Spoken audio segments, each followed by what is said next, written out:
are on Shirley English, and we're wrapping up our sentence that we probably feel like we've been on forever, but it really hasn't been forever.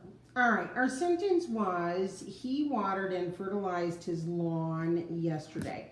I went ahead and copied down he, which is a subject pronoun, watered. Compound verb, we're going to come back to that.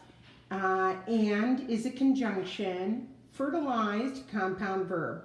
His, possessive pronoun that acts like an adjective. Lawn. We know that his is not a preposition, so we're not putting anything in parentheses.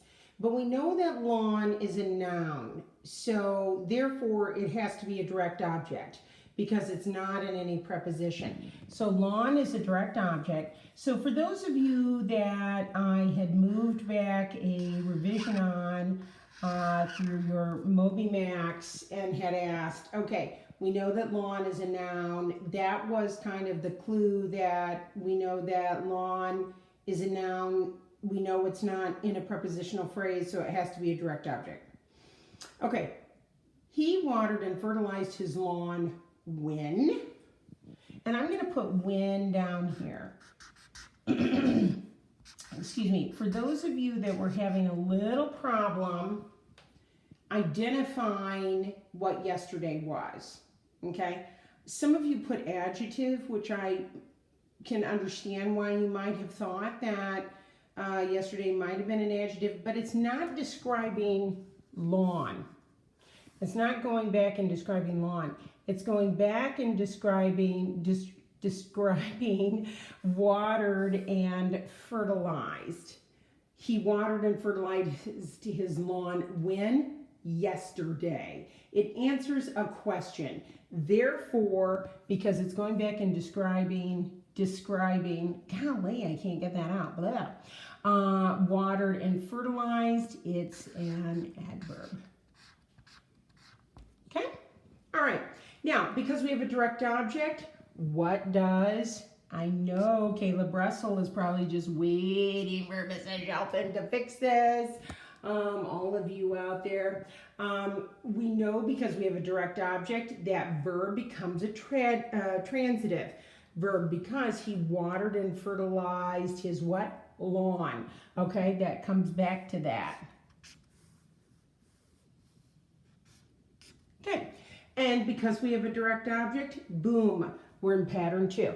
Remember, we are identifying pattern 1 and pattern 2. So we have subject noun,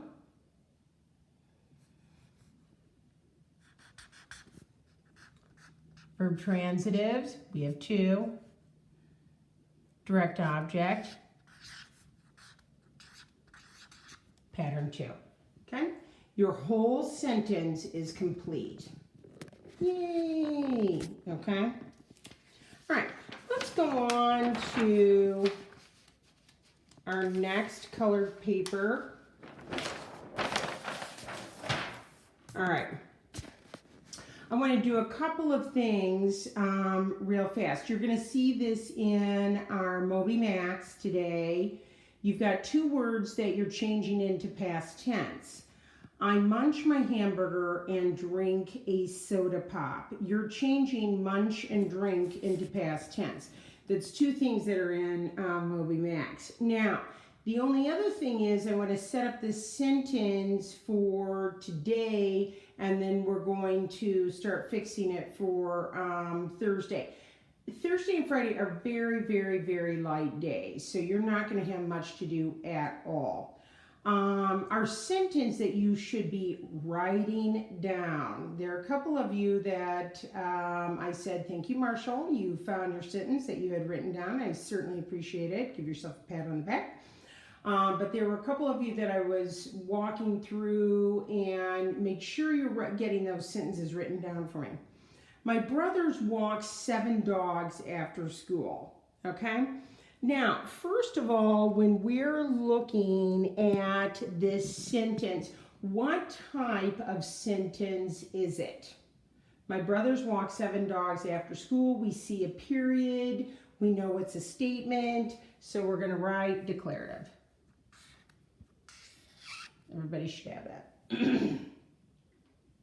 Where are we going to put the break? Where's our complete subject and our complete predicate?